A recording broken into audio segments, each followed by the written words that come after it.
Good morning all of you. I am audible all. कैसे रही दिवाली आप लोगों की?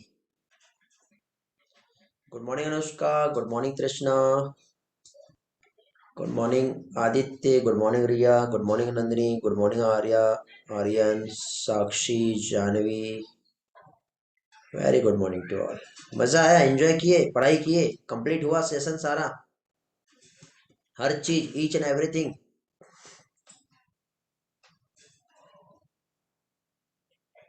गुड मॉर्निंग स्वयं। बेटा, बहुत से बच्चों का जो असाइनमेंट अपडेट है वो नहीं आया। जान सकता हूँ क्या रीजन था? देख लेते हैं कितने बच्चे ने सबमिट किए हैं।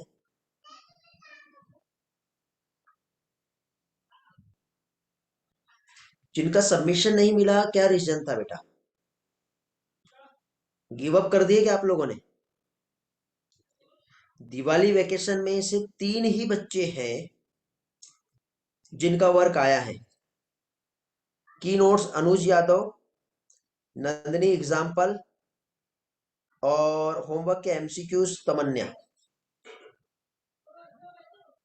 क्या रीजन था जो आप नहीं कंप्लीट किए? टेस्ट एनालिसिस में 12 बच्चे हैं, नहीं हुआ कंप्लीट पूरा, जितना हुआ उतना भेजना था। रैली के कल से प्री बोर्ड है, चलो कंसीडर करता हूं मैं।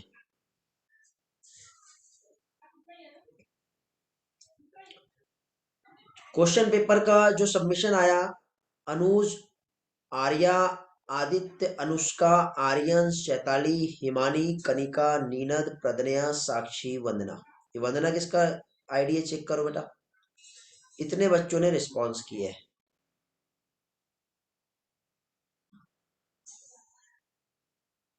बहुत ही डिसअपॉइंटिंग काम किया बेटा आप लोगों ने। मैं ये एक्सेप्ट नहीं कर रहा था आपसे कि आप ऐसा करोगे। और पास्ट ईयर क्वेश्चन पेपर किसी की भी रिपोर्ट नहीं आई है यहाँ पर। अदिति ने बात की थी कॉल पे, ठीक है। तृष्णा आपका है, ओके।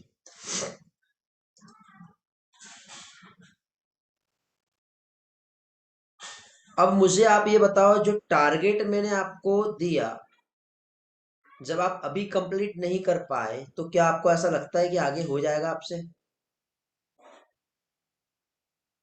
यार, एक सिंगल टास्क भी कंप्लीट नहीं हुआ आपसे, या टास्क बहुत ज्यादा था? या जितना हुआ उतना कंप्लीट करके सबमिट करते थे?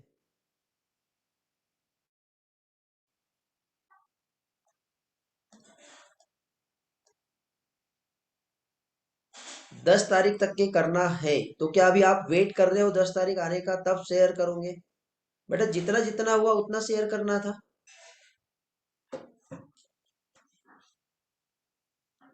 इसके बाद यदि आप ये उम्मीद करते हो कि नहीं सर हमें 100% दे और बहुत कुछ एक्स्ट्रा मटेरियल प्रोवाइड करे, बट कैसे, हाउ, जब आपने इतना ही काम कंप्लीट नहीं किए तो फिर आप कैसे एक्सेप्ट करोगे कि आगे भी मैं आपको बहुत सारा मटेरियल दूं?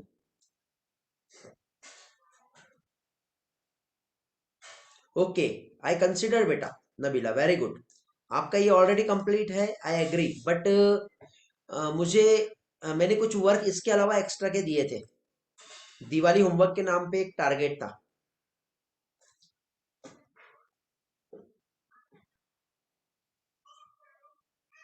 वो क्यों नहीं हुआ? और नबीला, आप लास्ट क्लास में जल्दी से भाग गए थे क्लास से, क्या रीजन था कि जल्दी से आप क्लास लीव कर गए?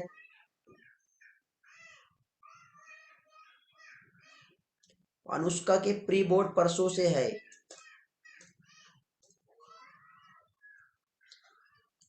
हमारे 15 तारीख से रिवीजन टेस्ट सीरीज चालू हो रही है। फिर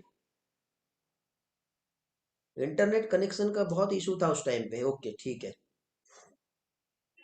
तो आपको सारा टास्क समझ में आ गया था फिर मैंने क्या दिया? किसी से बात किए थे आपने? क्या क्या वर्क दिया मैंने? ओके, या फिर मुझे भी कॉल कर सकते थे, मुझसे भी आपने कांटेक्ट नहीं किए।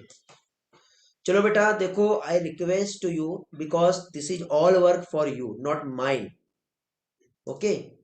तो प्लीज आप ये सारा वर्क जो मैंने आपको दिया हूँ वो कंप्लीट कीजिए।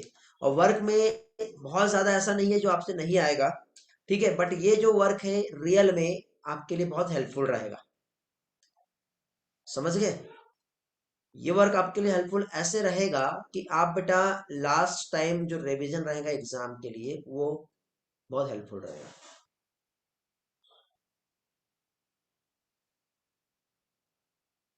जितना हुआ उतना एमटीजी वाला उतना किया था, बट सबमिट, बट उसमें एक बार सबमिट करने के ऑप्शन है, इसलिए पूरा हो जाने के बाद सबमिट कर सकते हैं। ओके ठीक है बेटा, कोई बात नहीं। आपके पास 2 दिन का और वर्क टाइम दे रहा हूं मैं, ठीक है? 2 दिन का और टाइम दे रहा हूं। इस 2 दिन में आप लोग सारी चीजें कंप्लीट करोगे, सबमिट करोगे कंप्लीट करने के बाद, जिसमें आपके एमसीक्यूज वाला जो काम है, जिसमें आपके पीवाईक्यू का यदि है, या फिर उसमें मैंने आपको की नोट्स जो दिया था, वो जिसमें मैंने डिस्कवरीज वाले दिए थे वो आपको कंप्लीट करना है, जिसमें मैंने एग्जाम्पल्स वाले जो दिए थे वो आपको कंप्लीट करना है, जिसमें साइज एंड शेप वाले जो थे वो कंप्लीट करना है, ये सारी चीजें कंप्लीट करना है आपको। ओके ठीक है? और इसमें मैं कोई एक्सक्यूज नहीं सुनूंगा। चलो बायोटेक्नोलॉजी स्टार्ट करते हैं। बायोटेक्नोलॉजी का बहुत सारा पार्ट हम लोगों ने लास्ट लेक्चर्स जो है उसमें हमने कंप्लीट कर लिए थे। आगे कंटिन्यू करेंगे हम लोग इसमें, जिसमें हम लोग बायोटेक्नोलॉजी के पार्ट जेनेटिकली मॉडिफाइड ऑर्गेनिजम्स कैसे बनाया जा सकता है यहाँ तक पहुंच चुके थे, जिसमें 3 स्टेप्स थे जिसमें हम जीएमओ को प्रोड्यूस कर सकते हैं, वो हम लोगों ने देखे थे। जिसमें पहली चीज तो सबसे पहले डिजायर जो डीएनए है उसको हमें आइडेंटिफाई करना होता है। सेकंड थिंग, आइडेंटिफाई करने के बाद जो आइडेंटिफाई डीएनए है उसको हमने होस्ट में इंट्रोड्यूस कराए थे। होस्ट क्या होता है ये मैंने आपको समझाया था। और लास्ट में जो इंट्रोड्यूस डीएनए है उसको हमको मेंटेनेंस करके रखना पड़ता है सुटेबल होस्ट को, ताकि उसकी प्रोजेनी में ट्रांसफर हो पाए और लंबे टाइम तक के वो मेंटेन रह पाए।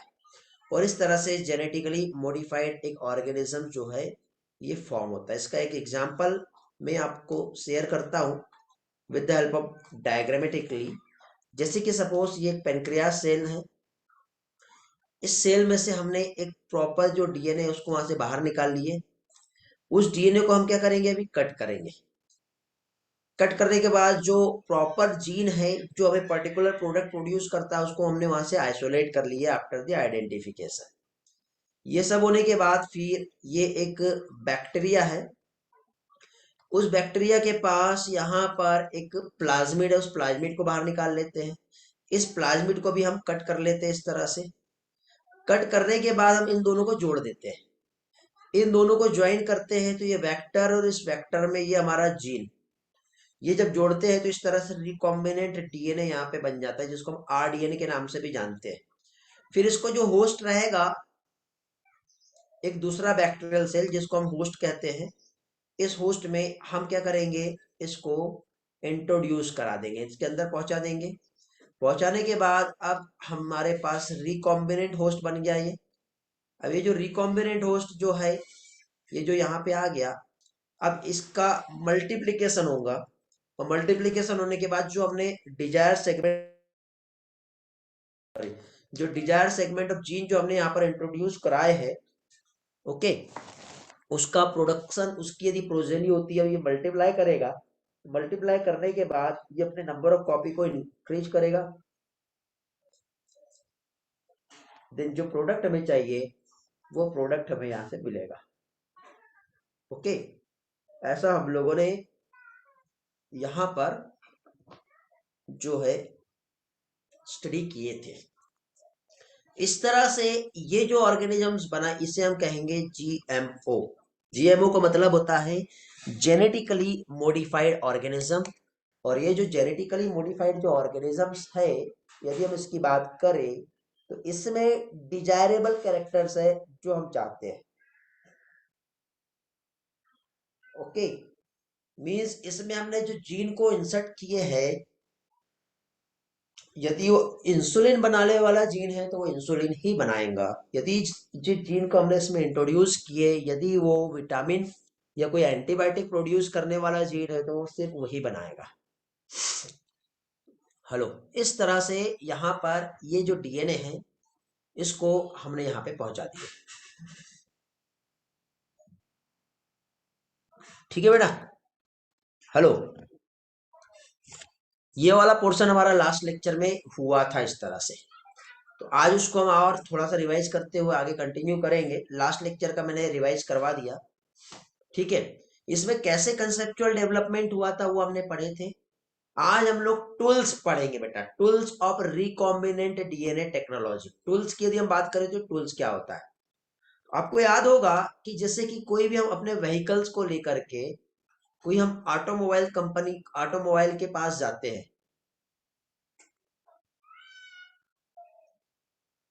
ठीक है। किसी मैकेनिक को जब हम या किसी इंजीनियर को हम जब दिखाते हैं कि भाई हमारे इस व्हीकल, हमारी जो कार है, हमारी जो स्कूटी है या हमारी जो बाइक है, इसमें कुछ तो भी प्रॉब्लम आ गया है, तो सबसे पहले वो अपना एक जो बॉक्स होता है जिसको टूल बॉक्स कहते हैं, जिसमें स्क्रू ड्राइवर, ठीक, कुछ स्क्रूज, कुछ स्पेशल टाइप के गैजेट्स रहते हैं, उसमें से पर्टिकुलर एक गैजेट्स को निकालता है और आपकी बाइक में वो चेक करता है कि कहाँ पे क्या प्रॉब्लम आया है। और उसको चेक करने का उसके टूल्स की हेल्प से जो भी स्क्रू है उसको ओपन करके वो चेक करता है और देखता है, यदि उसमें कुछ फॉल्ट आ गया तो उसको रिप्लेस करने के लिए बोलता है, या फिर वो रिपेयरेबल है तो उसको रिपेयर करता है। तो क्वेश्चन ये है कि ऐसे कौन कौन से इसके पास टूल्स रहते हैं, क्या सिंगल टूल का यूज करेगा वो? नहीं, ये टूल बॉक्स है, उसमें अलग अलग टाइप के उसके पास टूल्स होते हैं जिसका वो यूज करता है ताकि हमारा व्हीकल अच्छा हो जाए। समझे? तो ऐसे कौन कौन से टूल्स है जो रिकॉम्बिनेंट डीएनए टेक्नोलॉजी में यूज किए जाने वाले हैं, तो हम लोग ये टूल्स के बारे में आज पढ़ने वाले हैं। Okay, are you with me? Response में क्विकली। आज बहुत कम बच्चे दिख रहे क्लास में, 20 बच्चे अभी क्लास में नहीं है। जान सकता हूं उनकी दिवाली खत्म नहीं हुई है अभी, ये एग्जाम चल रहे हैं उसमें बिजी हो गए। चलो, दो प्रॉब्लम है, किसी का एग्जाम है, किसी की दिवाली खत्म नहीं हुई है। चलने दो, कोई बात नहीं। तो सोचो, अभी आज ऑनलाइन क्लास है तो ये हालत है, यदि आज ऑफलाइन क्लास रहती तो क्या करते? 20 बच्चे आते।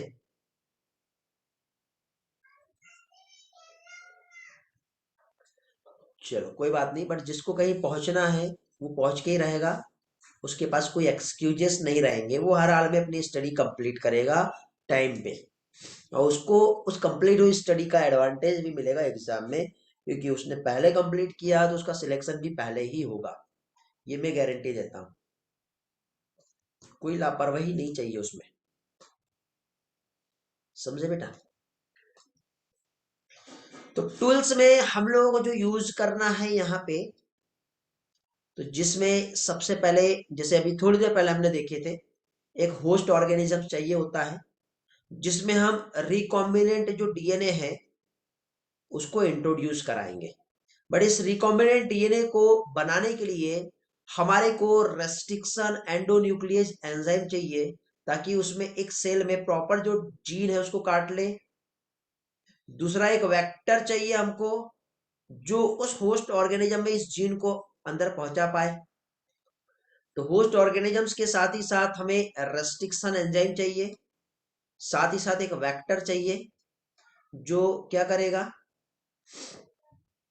पहुंचा पाए। एक पॉलीमरेज एंजाइम चाहिए जो इसकी मल्टीपल कॉपीज को बना पाए। लाइगेज एंजाइम चाहिए जो उसमें उन दोनों को जोड़ पाए, चिपका पाए। तो लाइगेज और वेक्टर्स, ये सारे जो है अलग अलग, आप यहाँ पे कंपोनेंट जो देख रहे हो, इसे हम लोग कहेंगे क्या चीज बेटा? टूल्स। तो वन बाय वन यहाँ पर हम एक एक टूल्स के बारे में स्टडी करेंगे और एक एक टूल्स को लेकर के यहाँ पर हम समझेंगे इनका रोल क्या होता है, ये क्या करते हैं। ओके। और मैं चाहता हूं बेटा कि बायोटेक्नोलॉजी का ये वाला जो चैप्टर है आपको अच्छी तरह से याद हो जाना चाहिए। ओके, याद हो जाएगा? याद हो सकता है यदि आप मेरे साथ साथ इसे पढ़ते हुए, समझते हुए, याद करते हुए आगे बढ़ेंगे तो। बहुत आसान है, बहुत मजा भी आएगा इस चैप्टर में, आपको समझ में आएगा कि कोविड जो है 19 वो कैसे आया है, कैसे जीन पे रिसर्च चल रही थी, जीन के मॉडिफिकेशन पे, और दो जीन जब कहीं से निकलेंगे और निकल के दो जीन को जब मिला देंगे तो एक नया फिनोटाइप वहां पे आ जाएगा। फिनोटाइप जानते हो ना क्या होता है? जीनोटाइप और फिनोटाइप पढ़े ना, हमने कहाँ पढ़े थे?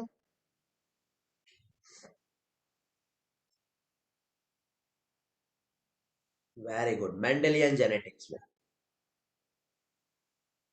ऐसे ही कुछ यहाँ पर होने वाला है, और ऐसे ही कुछ कोविड के साथ हुआ, इसलिए आज हम घर पे बैठ के पढ़ रहे हैं।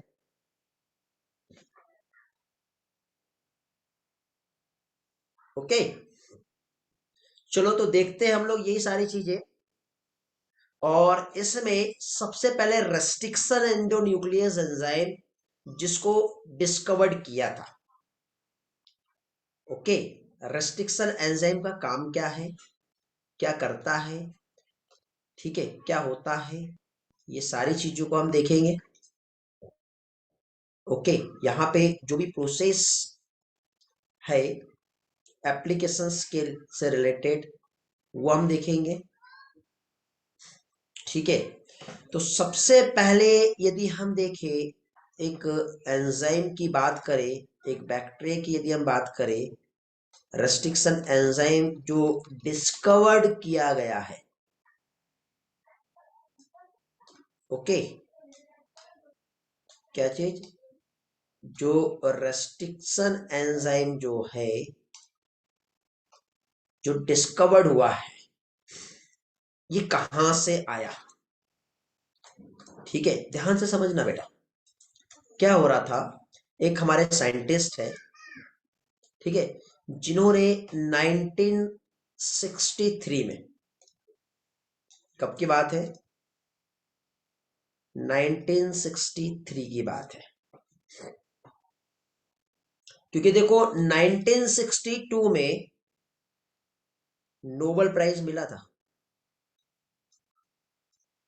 किसको मिला था नोबेल प्राइज 1962 में? बताइए, जानते हो?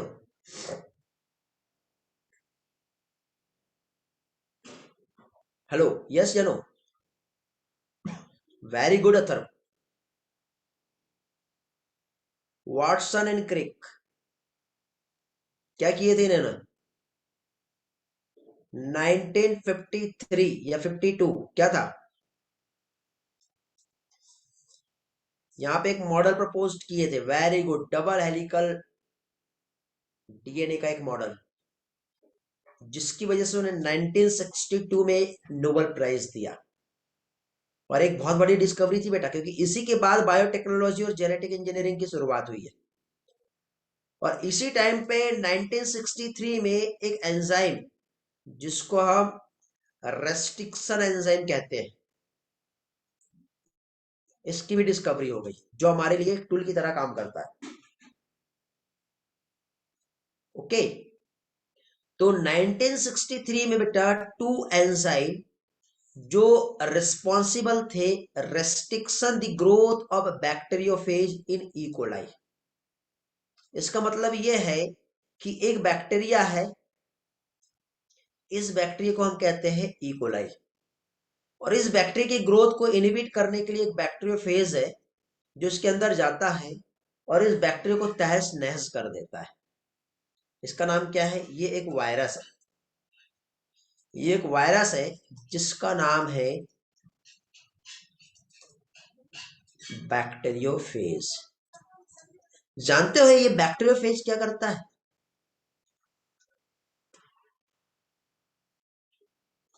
ये बैक्टीरियोफेज क्या करता है? वेरी गुड, अपना डीएनए निकाल के इकोलाई में डाल देगा, और इकोलाई के डीएनए के साथ वो इंटीग्रेट हो जाएगा, दोनों का डीएनए। देन क्या करेगा? उसके बाद क्या होगा? उसके बाद क्या होगा?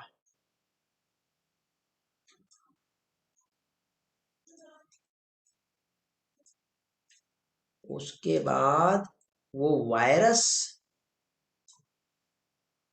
जो है, मतलब उस बैक्टीरिया में जाने के बाद क्या करेगा? वो बैक्टीरिया ही वायरस बन जाएगा। होगा ना ऐसा? ऐसे ही होगा कुछ। तो इसको समझाने के लिए मैं आपके साथ एक एनिमेशन शेयर करूंगा बेटा अभी। ओके, जिसमें आपको काफी हेल्प मिलेगा और बहुत सारी चीजें आपको समझेगी। तो वायरस में लाइसोजेनिक और लाइटिक साइकिल जो है वो कैसे होती है वो हम देखेंगे। Just wait. कैसा होता है साइकिल, वो मैं शेयर करूंगा, देखेंगे। साउंड शेयर हो रहा है क्या, क्योंकि साउंड भी बहुत जरूरी है उस चीज के लिए आपको। ओके। हाँ, देखेंगे बेटा कैसा ये प्रोसेस होता है।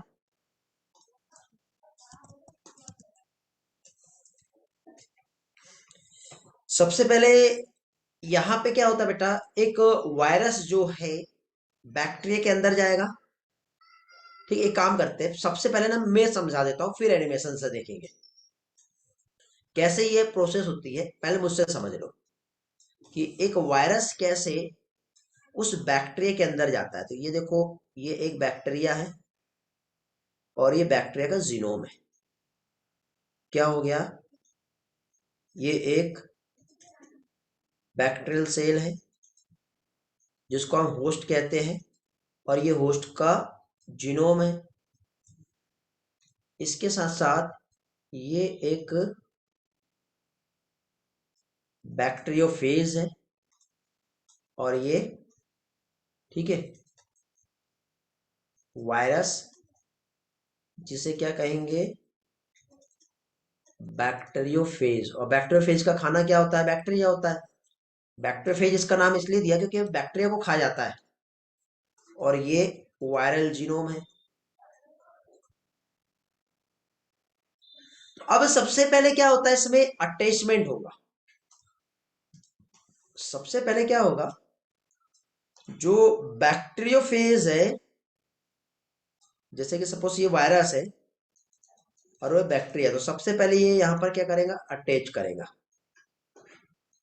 तो फर्स्ट प्रोसेस यहां पर जो होती है उसे हम कहते हैं अटैचमेंट। अटैचमेंट होने के बाद सेकंड स्टेप जो आता है, यहां पे आता है पेनिट्रेशन। पेनिट्रेशन का मतलब ये है कि जैसे ही बैक्टीरिया यहाँ पे आया और अटैच किया, तो ये इसकी सेल वॉल को ऐसा पेनिट्रेट कर देता है। पेनिट्रेट होने के बाद क्या करता है, इसका जो जेनेटिक मटेरियल है वो यहां से इधर ट्रांसफर करता है। तो अभी क्या होगा, ट्रांसफर होता है वायरल डीएनए इनटू होस्ट, जिसको हम इन्फेक्शन कहते हैं। Very good Atharva. ग्रिफिथ के बाद का हमने एक एक्सपेरिमेंट पढ़े थे, हार्सेन चैस, उसमें भी ऐसे आएगा। फिर वायरल डीएनए जब होस्ट में ट्रांसफर हो गया, ठीक है, यहाँ पे होस्ट का डीएनए है, देन ये जो बैक्टीरियल सेल है इसमें एक वायरल डीएनए और दूसरा होस्ट का डीएनए आ गया, तो इन दोनों के बीच में इंटीग्रेशन होगा। ठीक है, क्या होगा, इंटीग्रेशन होगा। इंटीग्रेशन के बाद फाइनली जो वायरल डीएनए और होस्ट डीएनए है, दोनों आपस में आकर के क्या होंगे, मिक्स हो जाएंगे इस तरह से। मिक्स होने के बाद अब इसका क्या होगा, मल्टीप्लिकेशन होता है। देन यहाँ पे न्यू फेजेस का फॉर्मेशन होने लग जाएगा। तो डायरेक्ट फॉर्म नहीं होता बेटा। सबसे पहले जैसे कि ये एक बैक्टीरिया है जिसके अंदर नया बैक्टीरियोफेज बनेगा, तो ये इस तरह से उसका हेड बनेगा, कहीं उसके टेल बनेंगे, कहीं इस तरह से बनेगा, कहीं फुल बॉडी बनेगी, और इस तरह से आगे चल के एक ऐसे न्यू फेजेस का वहां पे फॉर्मेशन होगा, जिसको हम असेंबली कहेंगे। न्यू फेजेस का फॉर्मेशन हो गया। जैसे ही न्यू बैक्टीरियोफेज इसके अंदर बने, जब एक बैक्टीरियोफेज ने सेल वॉल को तोड़ा, तो यहाँ पे इतने सारे बैक्टीरियोफेज हैं, सारे के सारे बैक्टीरियोफेज क्या करेंगे, ये बैक्टीरिया को तोड़ना चालू करेंगे। तो ये बैक्टीरियल सेल जो है ये कंप्लीटली खराब हो जाएगी ना, और यहां से जो फेजेस है वो बाहर निकलेंगे ऐसे। तो इसको क्या कहते हैं, लाइटिक। लाइसिस कर दिया ना इसने, लाइसिस ऑफ बैक्टीरियल सेल। जब ये यहां से बाहर निकलेंगे और दूसरे न्यू एक अच्छे बैक्टीरिया को ढूंढेंगे, देन इसको भी अफेक्ट करेंगे और ये प्रोसेस कंटिन्यूअसली चलते जाएगी। ओके, तो एक इस साइकिल को लाइटिक साइकिल कहते हैं। और लाइसोजेनिक साइकिल क्या होती है बेटा? लाइसोजेनिस में ये जो बैक्टीरियोफेज यहाँ पे फॉर्म हुए, तो अब ये बैक्टीरिया को नहीं मारते बेटा, अब ये बैक्टीरिया यहाँ से मल्टीप्लाई करता है, बट उसके अंदर जो बहुत सारे वायरस रहेंगे वो ऐसे बैक्टीरिया मल्टीप्लाई करने लग जाता है, उसके अंदर वायरस रहते हैं, तो इसका जो डीएनए रहेगा वो वायरल डीएनए वाला रहता है, तो इसको हम लाइसोजेनिक कहते हैं। इसे हम लाइसोजेनिक साइकिल कहते हैं, और इधर जो रहेगा इसे लाइटिक साइकिल कहते हैं। तो दोनों भी साइकिल को मैं एनिमेशन में शेयर करता हूँ, वन बाय वन आप देख लो कैसे ये प्रोसेस एक्चुअली होता है। देखेंगे कैसे प्रोसेस हो रहा है। एक बैक्टीरियल सेल दिखाई दे रही है आपको इधर साइड, ये वाली, और ये आपको जो दिख रहा है ये वायरस है। ये वायरस सबसे पहले इस बैक्टीरियल सेल के साथ इंटीग्रेट करेगा, इंटीग्रेट करने के बाद फाइनली अपना जो जेनेटिक मटेरियल है इधर छोड़ देगा, छोड़ दिया। अब इसने अपना जो जेनेटिक मटेरियल छोड़ा, ये वायरस और बैक्टीरिया का जो डीएनए है दोनों इंटीग्रेट कर जाएगा इस तरह से, देन ये मल्टीप्लाई करेंगे। अभी यहाँ पे जब वायरस का डीएनए बैक्टीरिया के डीएनए के साथ मिलता है तो उसको हम प्रो वायरस कहते हैं। क्या कहते हैं इसको हम? इसे हम प्रो वायरस कहते हैं। हो गया मल्टीप्लाई। देन अब ये बैक्टीरियल सेल यहां से डिवाइड हो गई, तो इस फेज को हम लाइसोजेनिक कहते हैं, जिसके अंदर वायरस के डीएनए है। ये एक प्रोसेस हो गया। दूसरे प्रोसेस में क्या होता है बेटा? ये इसे लाइसोजेनिक साइकिल कहेंगे। लाइटिक साइकिल में क्या होता है? यही जो जीनोम है ये ब्रेक होने के बाद अंदर नए बैक्टीरियोफेज फॉर्म कर देगा। अब बहुत सारे बैक्टीरियोफेज बने, तो अब ये सारे बैक्टीरिया की सेल को मार के रप्चर करके बाहर निकलेगा, तो इसको लाइटिक साइकिल कहेंगे। देन एक दूसरे नए वायरस पे ये क्या करेगा? अटैक कर देगा। तो इस तरह से ये जो है यहाँ पर एक प्रोसेस जो होगा, तो पहला प्रोसेस जो होता है अटैचमेंट होता है, जैसे मैंने आपको समझाया था। अटैचमेंट के बाद पेनिट्रेट करेगा सेल वॉल को, then viral genetic material bacteria में क्या होगा? ट्रांसफर हो जाएगा, एंट्री बोलेंगे ये इस तरह से। देन इंटीग्रेट करेंगे दोनों के जीनोम, देन न्यू फेजेस का फॉर्मेशन हो जाएगा, जिसे हम क्या कहेंगे? रेप्लिकेशन। देन यहाँ पे असेंबली होता है, न्यू वायरस का यहाँ पे फॉर्मेशन हो जाता है इस तरह से। देन जैसे ही वायरस फॉर्म हो गए, अब वो उस बैक्टीरिया सेल वॉल को रप्चर करते हुए बाहर निकलेगी, जिसे हम लाइसिस कहते हैं। देन वहां से क्या होगा? तोड़ दिया और देन रिलीज हो जाएगा इस तरह से।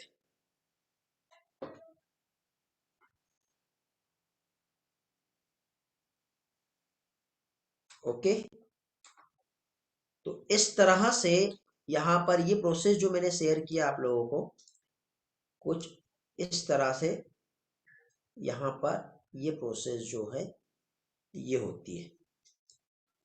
आई होप आपको ये समझा होगा क्या मैंने समझाया हूं आपको। ओके, अगेन देख लीजिए बेटा,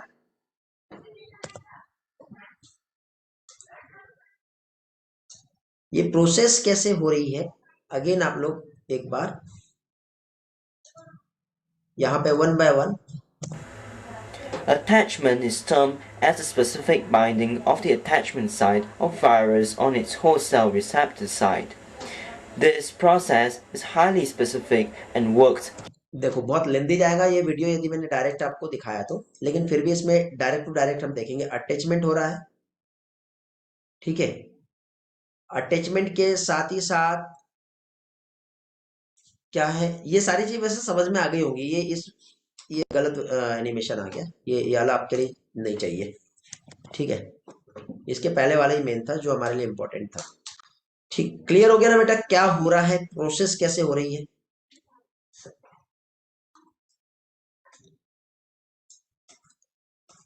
तो अब ये जो चीज हम जो देख रहे थे, इसका हमारे बायोटेक्नोलॉजी से क्या रिलेशन है?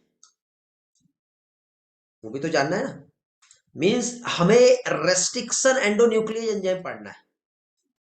क्या देखना हमको, ये जो रेस्ट्रिक्शन एंडोन्यूक्लियस एंजाइम है ये क्या चीज है।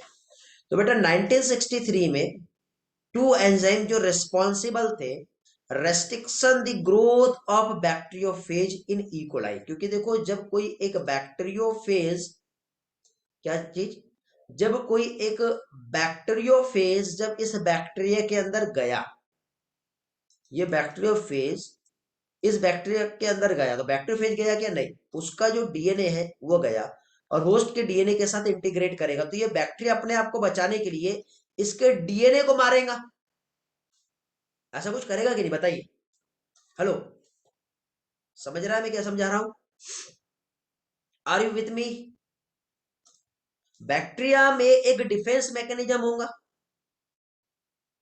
डिफेंस मैकेनिज्म होगा किसमें, बैक्टीरिया में, अगेंस्ट वायरस। तो क्या करेगा ये बैक्टीरिया इस डीएनए को मारने के लिए, जो इसमें जो डिफेंस मैकेनिज्म्स होंगी, ठीक है, मतलब वो क्या करेगा, रेस्ट्रिक्टेड करेगा growth of virus, growth of bacteriophage. तो जो रेस्ट्रिक्शन जो यहां पे हो रहा था, इसलिए हम लोगों को यहाँ पे जो रेस्ट्रिक्शन जो उसने किया, तो रेस्ट्रिक्शन के लिए यहाँ पे क्या किया, उसने प्रोड्यूस किया एंजाइम। क्या किया उसने, प्रोड्यूस किया एंजाइम, जिसको हम क्या कहते हैं, रेस्ट्रिक्शन एंजाइम। क्या कहते हैं हम लोग, जिसको हम कहते हैं रेस्ट्रिक्शन एंजाइम। अब ये जो रेस्ट्रिक्शन एंजाइम है दो तरीके से काम कर रहा था बेटा। ये जो रेस्ट्रिक्शन एंजाइम है दो तरीके से काम कर रहा था। दो तरीके से काम कैसे कर रहा था, एक तो वो कट कर रहा था वायरस के डीएनए को, दूसरा मिथाइलेशन कर रहा था। मिथाइलेशन मतलब जैसे कि सपोज ये डीएनए मान लो, ये जो है ये डीएनए है, तो ये डीएनए में क्या कर रहा था, ये इसके यहां पर ये ऐसा CH3 जो ग्रुप है उसको ऐड कर रहा था, जिसको क्या कहते हैं, मिथाइलेशन कहते हैं। क्या कहते हैं इसे, इसे मिथाइलेशन कहते हैं। तो ये मिथाइलेशन की वजह से क्या होगा बेटा, ये जो डीएनए है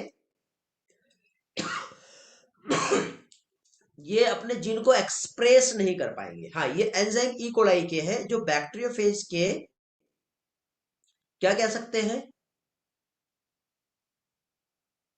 जो डीएनए है उसकी ग्रोथ को इनिबिट कर देंगे। Very good. तो एक तो वो डीएनए को कट करेगा या मिथाइलेशन करेगा, तो जो कट कर रहा था तो एक स्पेसिफिक लोकेशन, इतना बड़ा डीएनए है तो कहीं से भी काट देगा क्या, नहीं, या तो उसको अंदर से काटेगा यहां से, या फिर उसको बाहर से काटेगा यहां से।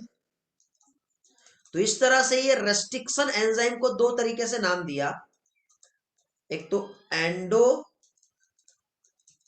Nucleus restriction endo nucleus enzyme, या दूसरा रेस्ट्रिक्शन एक्सो न्यूक्लियस एंजाइम। तो ऐसे दो एंजाइम को डिस्कवर्ड किया गया, तो जो रेस्ट्रिक्ट कर रहा था ग्रोथ बैक्टीरियोफेज की ईकोलाई के अंदर, तो एक तो जो ऐड कर रहा था मिथाइल ग्रुप डीएनए में, और दूसरा कट कर रहा था डीएनए को, तो जिसको हम आगे चल के रेस्ट्रिक्शन एंडोन्यूक्लियस के नाम से जानते हैं। यही सारी चीजें इस थ्योरी का मीनिंग मैंने आपको यहाँ पे समझाया बेटा, बहुत अच्छे से क्लियर हो गया होगा। देखो इतने अच्छे फ्लो डायग्राम से, यहाँ पे स्लाइड में मेरे पास नहीं है, स्लाइड में मेरे पास एनसीईआरटी का जो स्टेटमेंट है वो लिखा हुआ है, बट इस स्टेटमेंट को मैंने आपको जो क्लेरिफाई किया वो मैंने अपने हैंड रिटन ड्राइंग पे क्लेरिफाई किया। आई होप आपको ये समझाऊंगा। क्लियर हो गया बेटा? तो इस तरह से देखो, ये जो रेस्ट्रिक्शन एंजाइम है जो कट कर रहा है डीएनए को एक स्पेसिफिक लोकेशन पे। तो सबसे पहले जो रेस्ट्रिक्शन एंडोन्यूक्लियस एंजाइम जो डिस्कवर्ड किया उसका नाम था हिंड 2, वेरी वेरी इंपॉर्टेंट, याद रखना है। ओके, आगे आने वाले 3 से 4 लेक्चर में मैं आपका ये चैप्टर और फाइनली जो आपका एनसीईआरटी है और फाइनली जो आपका सिलेबस है वो कंप्लीट करवा दूंगा। आज मैं आप लोगों को, वैसे तो मैंने कहा था कि मैं आप लोगों को टेस्ट पेपर शेयर करूंगा, बट मुझे नहीं लगा शेयर करना चाहिए बिकॉज आप लोगों का वर्क नहीं हुआ था कंप्लीट। तो टेस्ट पेपर जो 1 है उसका मैं आज आपको सॉल्यूशन प्रोवाइड कर दूंगा, ठीक है। अब आप चाहो तो टेस्ट पेपर 2 मुझसे ले सकते हो, बट टेस्ट पेपर 2 में उसी को दूंगा जो इसके सॉल्यूशन को देखने के बाद मुझसे डिमांड करेगा। ऑन डिमांड मिलेगा बेटा, भी टेस्ट पेपर 2 ऑन डिमांड मिलेगा।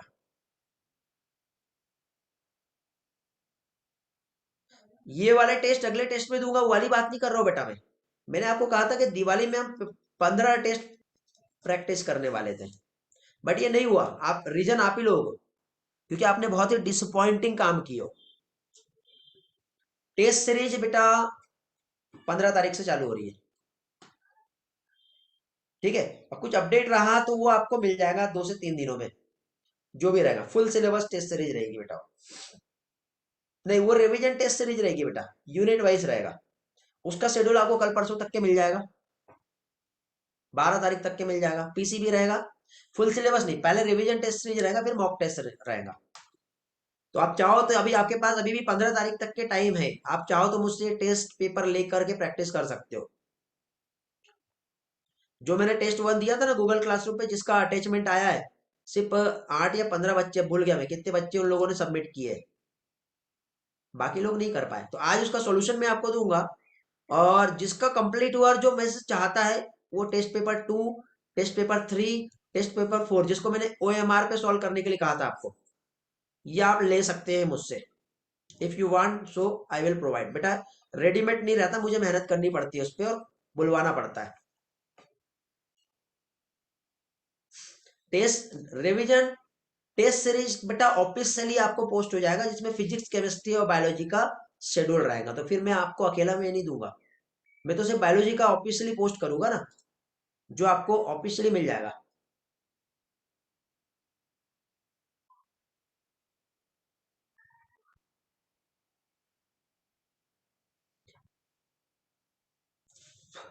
बेटा 15 तारीख से रिवीजन टेस्ट सीरीज चालू हो जाएगी ना, टाइम ही नहीं मिलेगा आपको दूसरा काम करने के लिए। तो ये 15 दिन आपके पास और है, 15 दिन भी नहीं, 1 वीक का टाइम आपके पास और है। आप चाहो तो ये टेस्ट मुझसे लेकर के मॉक टेस्ट ये अभी सॉल्व करो, या आप चाहो तो ये इस रिवीजन टेस्ट सीरीज के बाद सॉल्व करो, चॉइस इज यूर, क्योंकि ये बियॉन्ड द एनसीईआरटी भी है।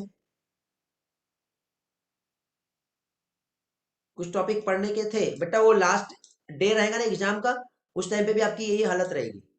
इसलिए कभी भी अपने टारगेट को इतना हाई बना लो कि आपको सारी चीज चिल्लर लगने लगे। ऑनलाइन नहीं रहेंगी टेस्ट, ऑफलाइन रहेंगी, आपको यहाँ पे आके ऑफिस में आके टेस्ट देना है।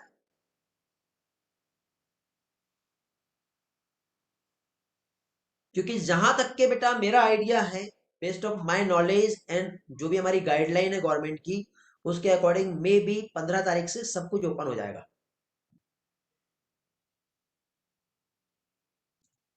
बेटा वो आपके हिसाब से शेड्यूल बनाओ, अथर्व,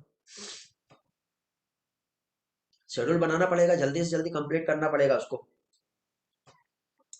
और जब ऑफलाइन चालू हो गया तो ऑफलाइन में हमारा जो शेड्यूल बैठ रहा है, वो हमारा बैठ रहा है क्या चीज, वो हमारा शेड्यूल बैठेगा रिवीजन शेड्यूल, क्योंकि सिलेबस तो हमारा हो गया। मिशन अक्टूबर हमारा चला था, जो कंप्लीट हो गया। वैसे तो मिशन अक्टूबर ही था वो हमारा, बीच में दिवाली वैकेशन आ गए और ये एक चैप्टर हमारा रह गया, नहीं तो मिशन अक्टूबर रहता और अक्टूबर में हमारा कंप्लीट हो जाता। थोड़ा सा डिले हो गए, 4-5 क्लास डिले हो गए। तो रिवीजन टेस्ट के पहले आपका मैं बायोलॉजी का सिलेबस कंप्लीट करा दे रहा हूँ। स्कूल के भी प्री बोर्ड है और यहाँ के एकेडमी के भी आपके टेस्ट रहेंगे, दोनों आपको मैनेज करना पड़ेगा बेटा।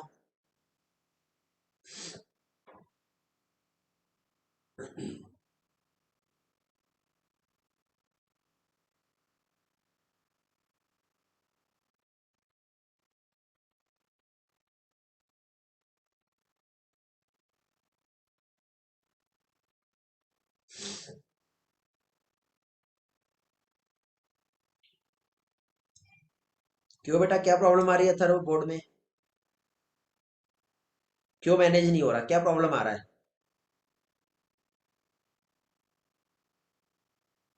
बेटा उसका आइडिया मुझे नहीं है, बोर्ड से रिलेटेड मुझे आइडिया नहीं है। उसके लिए आपको अश्विनी मैम से कांटेक्ट करना पड़ेगा।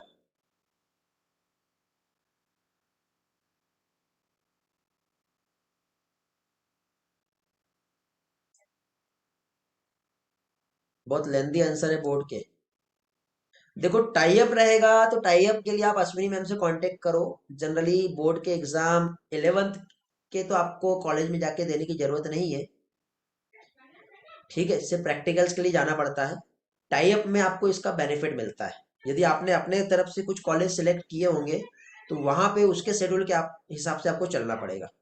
बट टाई अप है तो ऑफिशियल टीम बात कर लेगी आपके लिए और मैनेज करवा देगी। बट उसका जो भी रूल्स रेगुलेशन है उसके लिए आपको अश्विनी मैम, लावण्या मैम, इन लोगों से कांटेक्ट करना पड़ेगा, क्योंकि मे से बेटर आप लोग, वो लोग ही जानते हैं।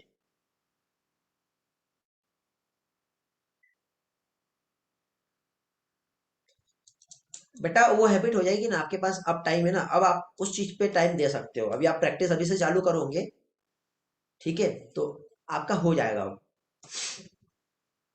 इसलिए देखो हम लोग अक्टूबर तक के सिलेबस कंप्लीट करा देते हैं और उसके बाद आप लोगों का बोर्ड का शेड्यूल देते हैं। तो 2 से 3 महीने 4 महीने में आप फुल बोर्ड की प्रैक्टिस करो, अच्छे से प्रैक्टिस हो जाती है और सिलेबस के साथ आपका, प्रैक्टिस के साथ आपका अच्छा स्कोर रिजल्ट भी बन जाता है। ये सारी चीजें रहती है। और किसी को कुछ पूछना है या टॉपिक चालू करें हमारा आगे? रेस्ट्रिक्शन एंडोन्यूक्लियस पढ़ रहे थे हम, इसका नाम क्यों दिया समझ में आ गया ना आपको? तो दो एंजाइम डिस्कवर्ड हुए, तो सबसे पहले जो एंजाइम डिस्कवर्ड हुआ वो हिंट 2 था।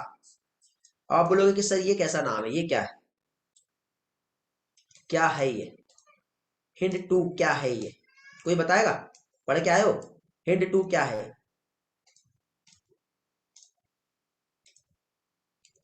हिंड 2 की यदि हम बात करें, हिंड 2,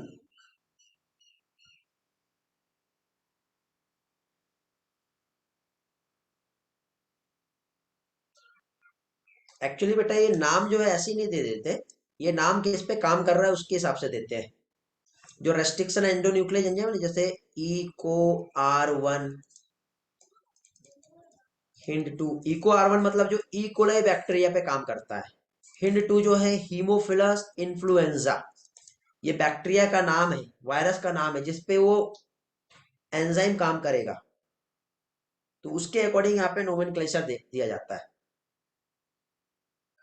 ठीक है, तो ऐसे बहुत सारे रेस्ट्रिक्शन एंडोन्यूक्लियस एंजाइम है, बट हमारे एनसीईआरटी ने बहुत सारा नहीं दिया। तो हमारा एनसीईआरटी जो दे रहा है वही हम पढ़ेंगे। समझ गए? तो ये जो हिंड 2 है, ये फर्स्ट एंजाइम है जिसको डिस्कवर्ड किया गया है।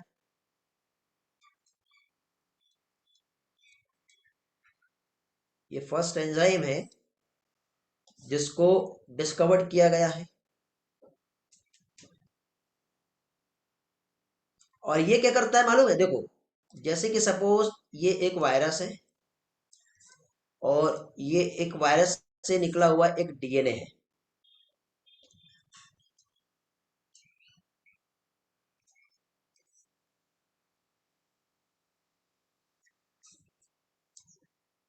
ये क्या हो गया?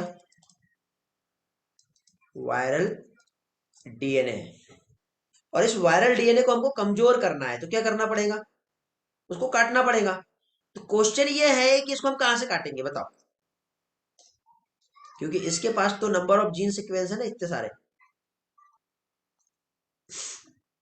दिख रहे हैं। इसके पास ये ऐसा, ये एक जेनेटिक सीक्वेंस है। तो ये जो हिंट टू है ये कहाँ पे काटेगा? यहाँ पे, यहाँ पे, यहाँ पे, या कहीं पे भी नहीं। ऐसा नहीं होता बेटा, ऐसा कभी भी नहीं होता। हिंट टू का काम ये है कि एक पर्टिकुलर पॉइंट होता है जिसको वो रिकॉग्नाइज करेगा। एक स्पेसिफिक सीक्वेंस होता है जो 6 बेस पेयर का होता है। हिंट टू क्या करेगा? ये सबसे पहले रिकॉग्नाइज करेगा एक स्पेसिफिक सीक्वेंस को जो 6 बेस पेयर वाला रहेगा। अब हो सकता है कि 6 बेस पेयर वाला स्पेसिफिक सीक्वेंस यहां पर रहेगा 1 2 3 4 5 6, और हिंट टू आया इधर से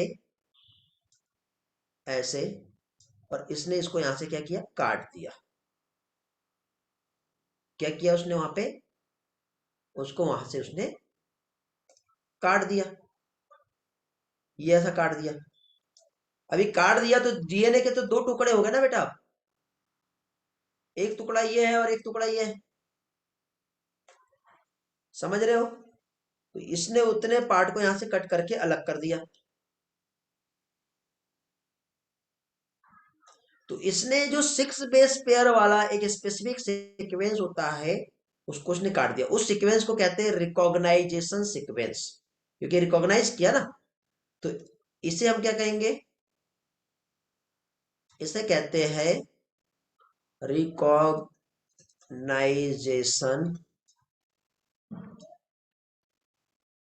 सीक्वेंस, जो उसको उस जगह पे वो क्या कर रहा है? काट रहा है। स्लाइड से देख लेते हैं थोड़ा सा।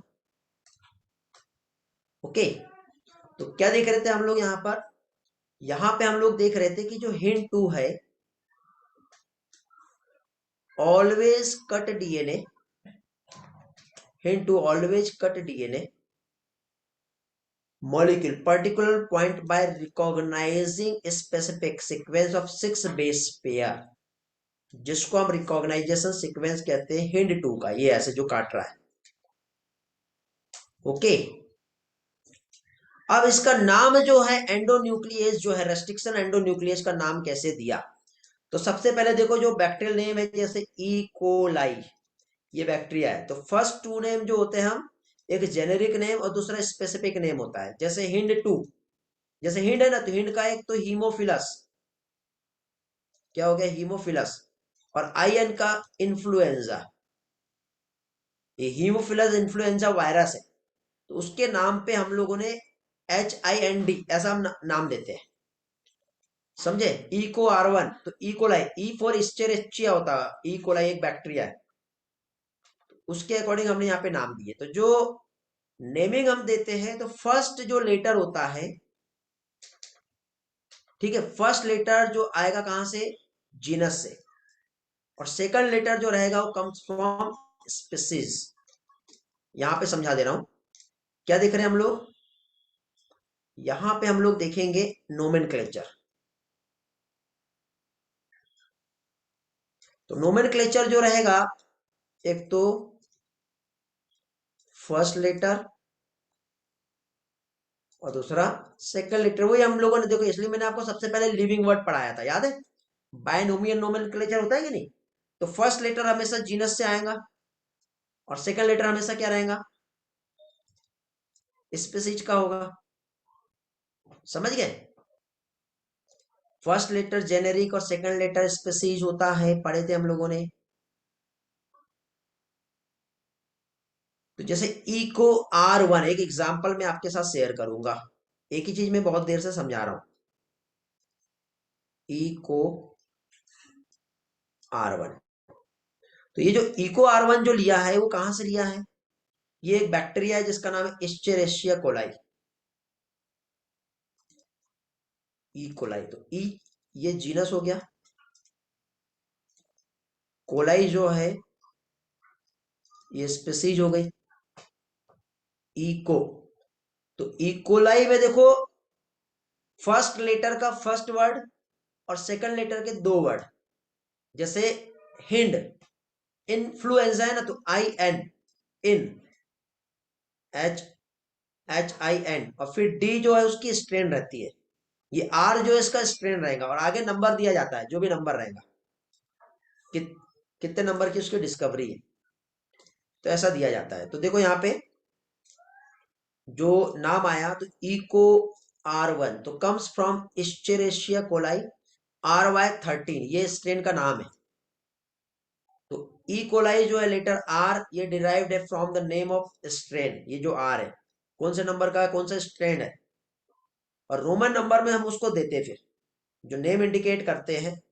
और जो बैक्टीरिया जो आइसोलेट किया गया है, ठीक है, कहाँ से कैसा आइसोलेट हुआ, ये कौन से बैक्टीरिया से कौन सा एंजाइम जिसको हमने आइसोलेट किया, उसके अकॉर्डिंग इसका हम नोमेनक्लेचर देते हैं। तो रेस्ट्रिक्शन एंजाइम जनरली ये एक एंजाइम, न्यूक्लिएज एंजाइम इस कैटेगरी से बिलोंग करता है, जिसके टू काइंड है, एक एक्सो न्यूक्लियस जो बाहर साइड डीएनए को काटेगा, और एंडो न्यूक्लियस जो अंदर साइड डीएनए को काटता है। ठीक है, तो न्यूक्लियोटाइड जो होता है, एक्सो मतलब जो एंड में एंड ऑफ डीएनए को काटेगा, और एंडो जो एक स्पेसिफिक पोजीशन से with in the DNA, DNA के अंदर जाके काटता है। तो ऐसे दो एंजाइम होते हैं, याद रहेंगे बेटा, पढ़ लो एक बार ये वाला स्टेटमेंट। एनसीईआरटी पढ़ के आए हो कि नहीं? नहीं तो सोचे होंगे कि सर आज टाइम पास कराएंगे, हम एनसीईआरटी नहीं पढ़ते। नहीं पढ़ के आए होंगे तो कुछ नहीं समझेगा।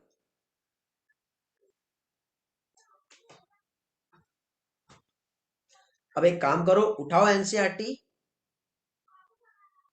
और एंजाइम वाला पार्ट, जो टूल्स वाला पार्ट है, उसको एक बार जल्दी से रिवाइज करो। मैं यहीं पर हूं,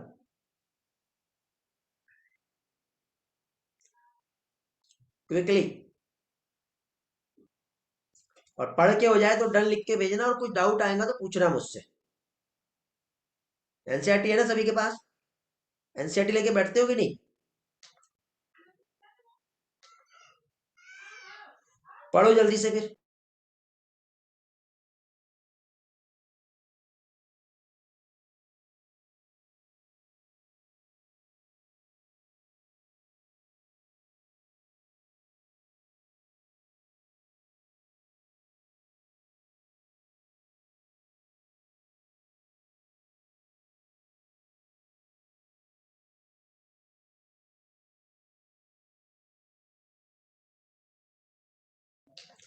पढ़ो बेटा जल्दी से और रिस्पॉन्स करो।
मैथिल वाला नहीं समझा है नीनत को? बाकी लोग रिस्पॉन्स करो, पढ़ के हो गया?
बाकी लोगों का हो गया बेटा?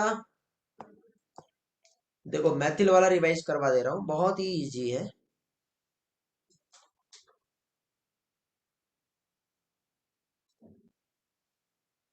Just wait.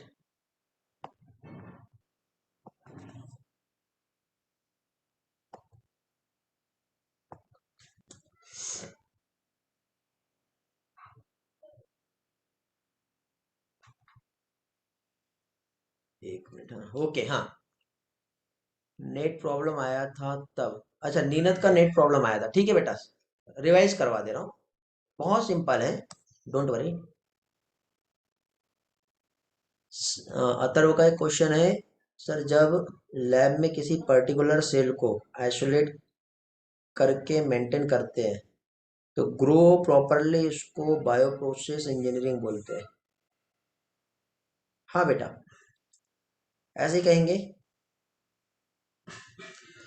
चलो तो देखो, मिथाइलेशन का मतलब क्या होता है अथर्व, ध्यान से देखो। यार मेरा ये पेन टेबलेट क्यों नहीं चल रहा, एक मिनट। हाँ, मिथाइलेशन का मतलब ये होता है कि जैसे कि मान लो ये एक बैक्टीरियोफेज है। क्या है?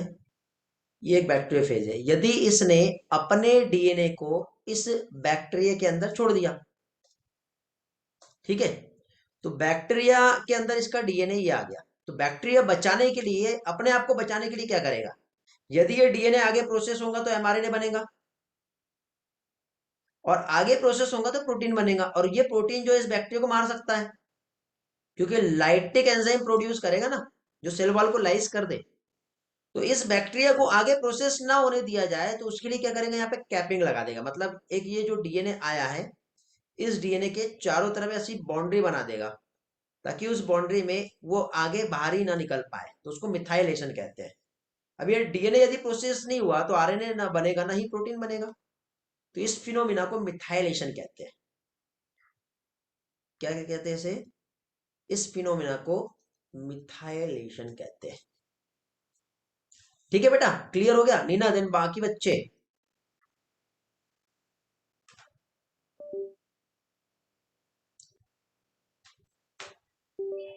चलो आगे देखिए फिर।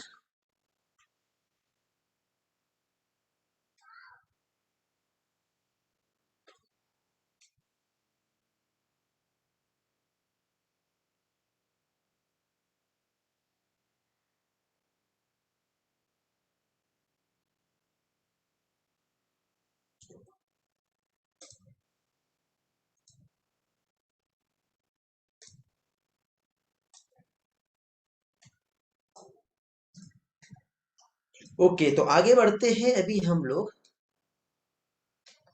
एंजाइम का पार्ट आपको समझ में आ गया, रेस्ट्रिक्शन एंडोन्यूक्लियेज और एक्सोन्यूक्लियेज क्या होता है ये भी आपको समझ में आ गया है, अभी क्लियर हो गया है। ठीक है, तो अभी देखो, हर एक रेस्ट्रिक्शन एंडोन्यूक्लियेज एंजाइम किसी भी जो पर्टिकुलर डीएनए है उसको कैसे रिकॉग्नाइज करेगा। देखो, जैसे कि मान लो किसी भी डीएनए को हमें काटना है, देखो बहुत इंपॉर्टेंट पार्ट है बेटा, अभी मैंने आपको रिकॉग्नाइजेशन सीक्वेंस पढ़ाया था, ठीक है। ये इधर हमने देखे थे ना एक स्पेशल सीक्वेंस, रिकॉग्नाइजेशन सीक्वेंस। तो ये जो रिकॉग्नाइजेशन सीक्वेंस जो होता है, ये एक स्पेसिफिक लेटर वाला होता है, उसको पैलिंड्रोम सीक्वेंस कहते हैं। पैलिंड्रोम सीक्वेंस क्या होता है जानते हो? पैलिंड्रोम सीक्वेंस का मतलब, जैसे कि बेटा कोई भी जो डीएनए है वो डबल स्टैंडर्ड होता है कि नहीं? क्या होता है? डबल स्टैंडर्ड होता है। तो ये जो पैलिंड्रोमिक सीक्वेंस जो होता है, ये क्या है? नया वाला स्लाइड ले लेते हैं, यहां पे समझते हैं।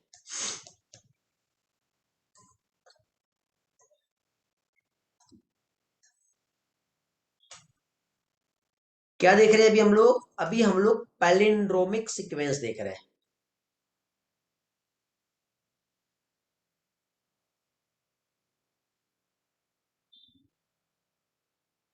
और ये जो पैलिंड्रोमिक सीक्वेंस है, जैसे कि सपोज ये एक डीएनए का ये वाला स्ट्रैंड और ये दूसरा वाला स्ट्रैंड, ऐसा है ना, A T G C T, A T C G, ऐसा है।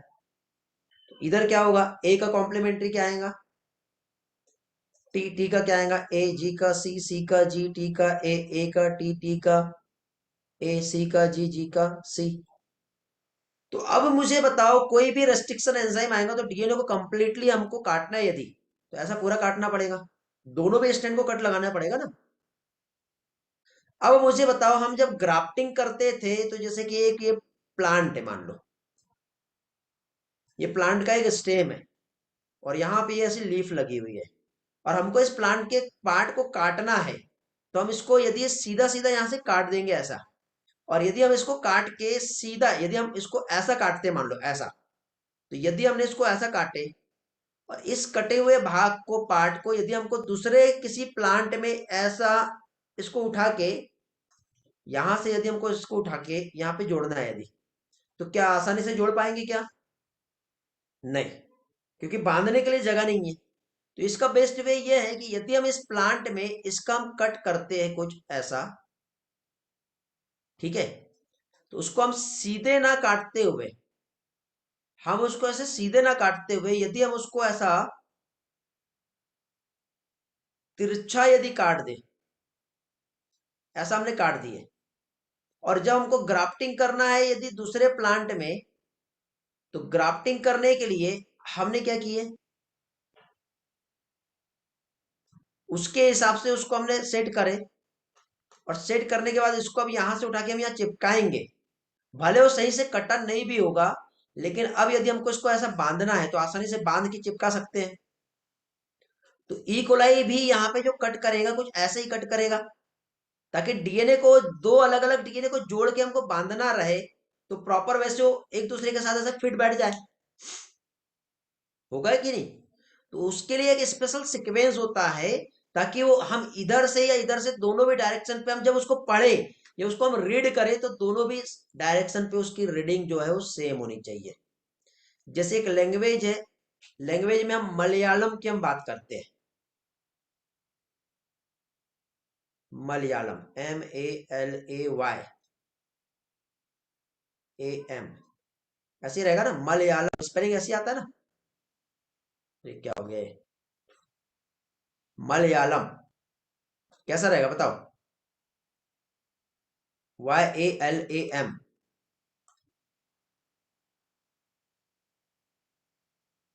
एल रह गया ना, YALAM। अब आप इसको इस डायरेक्शन से या इस डायरेक्शन से, दोनों भी पढ़ो, स्पेलिंग सेम रहेगा, देखो MALAYALAM या MALAYALAM, दोनों डायरेक्शन पे सेम रीडिंग है, आगे पीछे से सेम लेटर सीक्वेंस होता है। तो इस सीक्वेंस को हम पैलिंड्रोमिक सीक्वेंस कहते हैं। अब डीएनए इधर से कट लगाए या इधर से कट लगाए, दोनों भी सेम रहेगा, रहेगा ना। तो यहां पे देखो ऐसी कुछ दिया हुआ है हमारे एनसीईआरटी में, कि जो पैलिंड्रोमिक ग्रुप जो होता है, group of letter that from the same word when read both forward and backward, जैसे एग्जांपल मलयालम।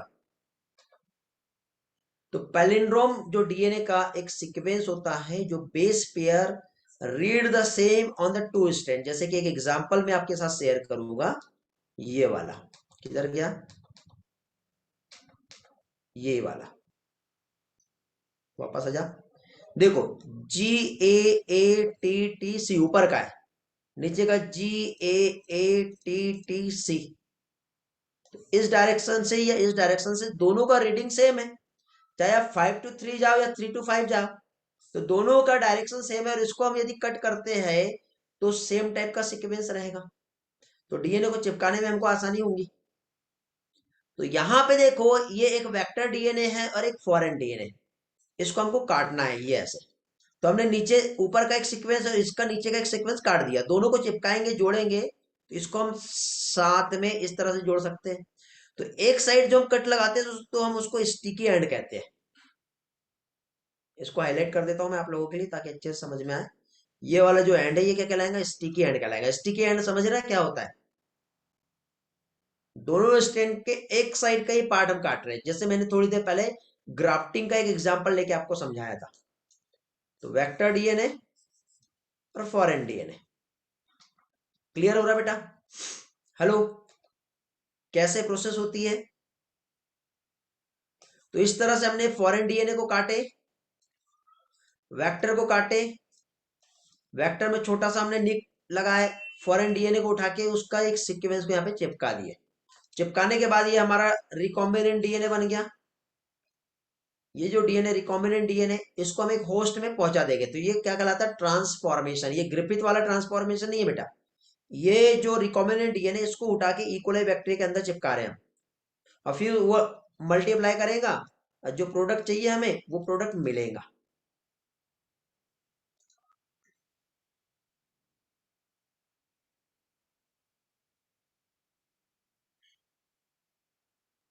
हाँ, वेरी गुड अथर्व। तो ऐसा यहाँ पर एक प्रोसेस होता है।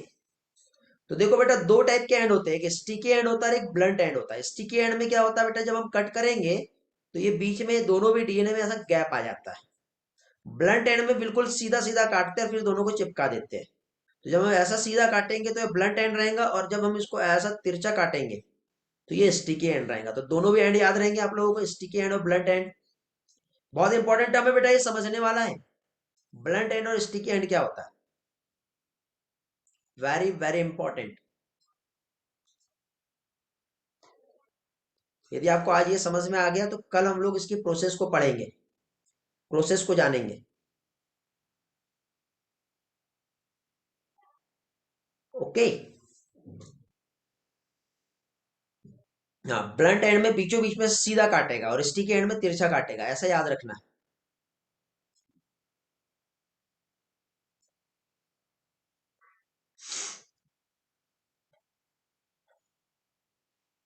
एक बार एनसीईआरटी का ये ब्लंट एंड और स्टिकी एंड वाला थ्योरी पढ़ो बेटा, जो इस डायग्राम के बाद है। इस डायग्राम के ऊपर है और ये वाले डायग्राम के बाद है, एनसीईआरटी में जो दिया है। एक बार पढ़ो। कट एंड को हटा दो ना बेटा, वो हमारे कोई काम का नहीं है, फेंक दो उसको। जस्ट रीड क्विकली, रीड करने के बाद रिस्पॉन्स करो।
पढ़ लिया बेटा?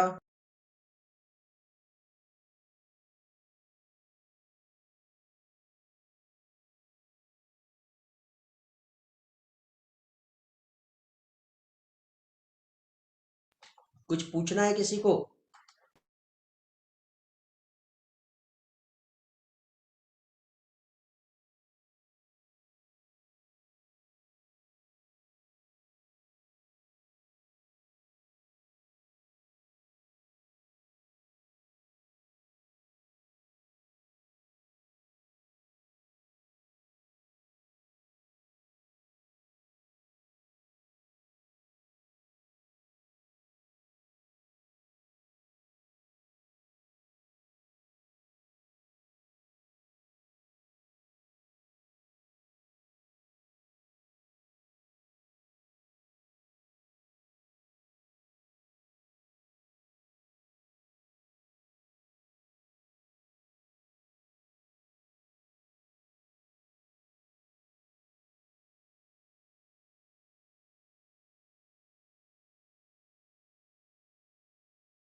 दो बच्चों का ही रिस्पॉन्स आया है। I am waiting for your response, because बाद में चल के प्रॉब्लम ना आए, इसलिए अभी के अभी क्लियर कर लो। कहीं ऐसा तो नहीं कि एनसीईआरटी लेके नहीं बैठे हो, टाइम पास कर रहे हो। पढ़ना है बेटा अभी।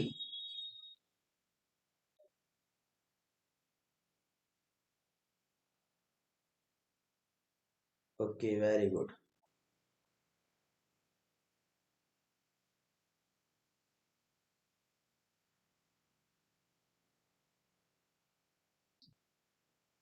क्या बोले बेटा नीनद, मैं समझ नहीं पाया।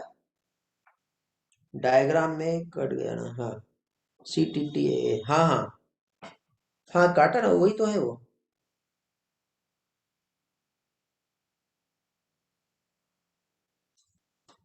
देखो एक मिनट, ये देखो, ये डायग्राम देखेंगे हम,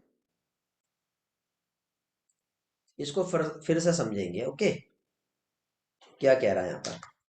जैसे कि सपोज ये हमारा वेक्टर डीएनए है। यदि हम वेक्टर डीएनए में जो कट लगाएंगे, कौन सा, GAATTC लगाएंगे, तो सेम जो फॉरेन डीएनए है, इसमें भी हम लोग सेम सीक्वेंस जो है वही हम काटेंगे। तो हमने यहाँ पे GAATT ये जो काटे, तो इसका हमको कॉम्प्लीमेंट्री वाला, इधर वाला वही काटना पड़ेगा, GAATTC। तो इसको हमने इधर से और इसको हमने इधर से पढ़े, सेम सीक्वेंस था, इसको हमने पैलिंड्रोम का है। अब देखो ये वाला, इसका कॉम्प्लीमेंट्री ये वाला है, तो इन दोनों को एक दूसरे के साथ चिपका सकते हैं हम ऐसा। तो एक दूसरे का कॉम्प्लीमेंट्री रहेगा तभी तो चिपकेगा ना वो। इसलिए तो हम इसको पैलिंड्रोमिक सीक्वेंस कह रहे हैं। समझा डायग्राम?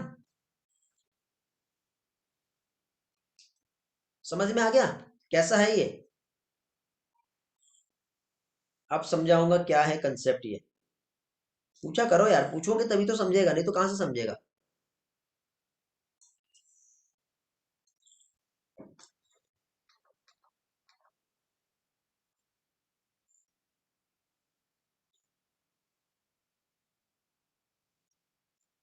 एक भी सीक्वेंस गलत हुई तो काम लग जाएगा ना। अब देखो जो काट तो दिए, उसको चिपकाना भी तो पड़ेगा, फेविक्विक भी तो चाहिए आपको उसके लिए, है कि नहीं? तो काटने के बाद फेविक्विक की तरह जो काम करेगा, जो फॉस्फोडाइस्टर बॉन्ड बनाता है, जो एडजेसेंट न्यूक्लियोटाइड, उसके लिए एक एंजाइम चाहिए होता है। उस एंजाइम को क्या कहते हैं? उस एंजाइम का नाम है डीएनए लाइगेज एंजाइम। तो डीएनए लाइगेज एंजाइम क्या करेगा? प्रॉपर सीक्वेंस पे जा करके जो निक है उसको जोड़ेगा, बांध देता है ना वो, चिपका देता है, फेविक्विक की तरह काम करता है। एंजाइम जो है इसको रिक्वायर्ड होता है फॉस्फेट ग्रुप, ठीक है। जो फिफ्थ कार्बन जो रहता है एक न्यूक्लियोटाइड उससे ले लेगा। दूसरा हाइड्रोक्सिल ग्रुप चाहिए, जो फिफ्थ कार्बन जो दूसरा न्यूक्लियोटाइड है वहां से ले लेता है। और इस तरह से वहां पे जो बनाता है फॉस्फोडाइस्टर बॉन्ड, ये वाला मैंने आपको जब मैंने मॉलिक्यूलर बायोलॉजी पढ़ाया था, मॉलिक्यूलर बेसिस ऑफ इनहेरिटेंस, वहां पे क्लियर करवाया था, याद है आपको बेटा? याद है ना? फॉस्फोडाइस्टर बॉन्ड कैसे बनता है, या कोई बच्चा जिसे नहीं मालूम? और ये एंजाइम बेटा रिकॉम्बिनेंट डीएनए टेक्नोलॉजी में बहुत ज्यादा यूज होता है। इसके बाद separation in isolation of DNA fragment. अब यहाँ पे इसके बाद नेक्स्ट आती है प्रोसेस, या फिर हम इसे क्या कहेंगे, स्टेप्स, जो डीएनए रिकॉम्बिनेंट डीएनए टेक्नोलॉजी में हम लोग यूज करने वाले हैं। समझ गए? तो रिकॉम्बिनेंट डीएनए टेक्नोलॉजी में जो हम स्टेप्स यूज करेंगे, ये तो आज नहीं बट हम कल पढ़ेंगे एक एक पार्ट को। यहाँ पे क्या क्या पढ़ना है? सबसे पहले तो जेनेटिक मटेरियल को कैसे आइसोलेट करेंगे, फिर डीएनए को स्पेसिफिक लोकेशन पे कैसे कट किया जाएगा, फिर एम्प्लीफिकेशन होता है जीन इंटरेस्ट, जिसमें हम पीसीआर टेक्निक को पढ़ेंगे। फिर इंसर्ट करते हैं रिकॉम्बिनेंट डीएनए को होस्ट सेल में, फिर ऑप्टेन करते हैं फॉरेन जीन प्रोडक्ट। और इसमें एक आती है डाउनस्ट्रीम प्रोसेस, इसमें हम फर्मेंटर पढ़ेंगे, फर्मेंटर, बायो रिएक्टर हम पढ़ेंगे इसमें। ये सब पढ़ के आना है, मतलब नेक्स्ट क्लास में आपका ये वाला पार्ट जो है प्रिंसिपल वाला वो कंप्लीट हो जाएगा। हाँ, क्लोनिंग वेक्टर भी आएगा, वो बहुत सारा है उसमें पार्ट फिर पढ़ने के लिए। मे बी नेक्स्ट या नेक्स्ट टू नेक्स्ट 2 लेक्चर जिसमें ये चैप्टर हमारा कंप्लीट होगा। फिर 2 से 3 लेक्चर हमारे एप्लीकेशंस के रहेंगे। मीन्स आने वाले 5 लेक्चर्स या 6 लेक्चर्स में आपका ये पोर्शन कंप्लीट हो जाएगा, मतलब इस वीक में हम लोग ये सिलेबस हम कंप्लीट कर लेंगे, ठीक है। और इसमें यदि हमें टाइम मिलेगा तो हम एक लेक्चर रखेंगे जिसमें चैप्टर वाइज जो वेटेज है अब तक कैसे आए हैं वो मैं आप लोगों के साथ शेयर करूंगा। क्वेश्चंस, एमसीक्यूज, मतलब कौन से चैप्टर से कितने क्वेश्चन कौन से ईयर में पूछे गए हैं। ठीक है बेटा, जिससे आपको एक आइडिया रहेगा कि हमें किस में कितना ज्यादा मेहनत करनी है। तो आज के लिए इतना ही रहेगा। किसी बच्चे को कुछ क्वेश्चन पूछना है तो वो पूछ सकता है, इसके आगे हम कंटिन्यू नेक्स्ट लेक्चर में करेंगे।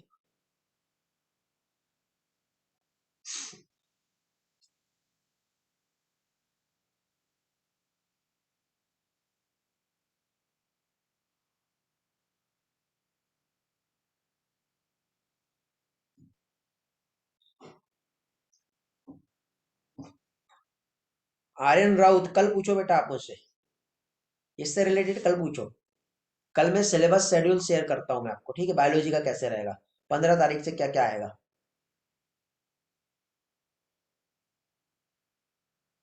फुल सिलेबस टेस्ट आप अभी से मुझसे ले सकते हो या टॉपिक वाइज भी ले सकते हो। यदि आपका सारा टास्क कंप्लीट हो गया है तो, जो भी मैंने काम दिया था दिवाली होमवर्क में वो हो गया है, तो कुछ क्वेश्चन प्रैक्टिस आप करना चाहते हो तो मुझे रिपोर्टिंग करो, टेलीग्राम पे टेक्स्ट कर दो कि सर मेरा ये हो गया, आप देख सकते हो, और मुझसे क्वेश्चन लो और सॉल्व करो।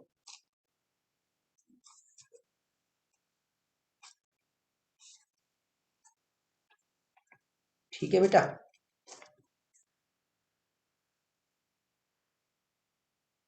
चलो तो एंड करें फिर आज का class. Bye bye, thank you, take care. बेटा ऐसे पर्टिकुलर नहीं मिलेंगे अभी, ये पर्टिकुलर उस टाइम पे मैंने प्रोवाइड किया था आपको। ठीक है, अभी मैं आपको अभी जो दूंगा वो फुल सिलेबस पे दूंगा। जो रिवीजन शेड्यूल रहेगा ना उसमें मैं आपको एनसीईआरटी की लाइन टू लाइन में प्रैक्टिस कराऊंगा बेटा। मैं प्रैक्टिस लेने वाला हूँ बट वो रिवीजन शेड्यूल में लूंगा। ओके, वो 15 के बाद मिलेगा आपको। वो आपको पढ़ के आना है, मैं क्लास में एक प्रैक्टिस टेस्ट दूंगा आपको डेली।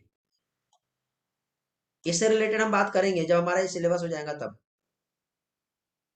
हाँ बेटा, तो 15 से ऑफलाइन रहेगा, जहां तक के मुझे आइडिया है वो ऐसे ही होने वाला है। बाकी गवर्नमेंट नॉर्म्स जो कहेंगे उसको हम फॉलो करेंगे।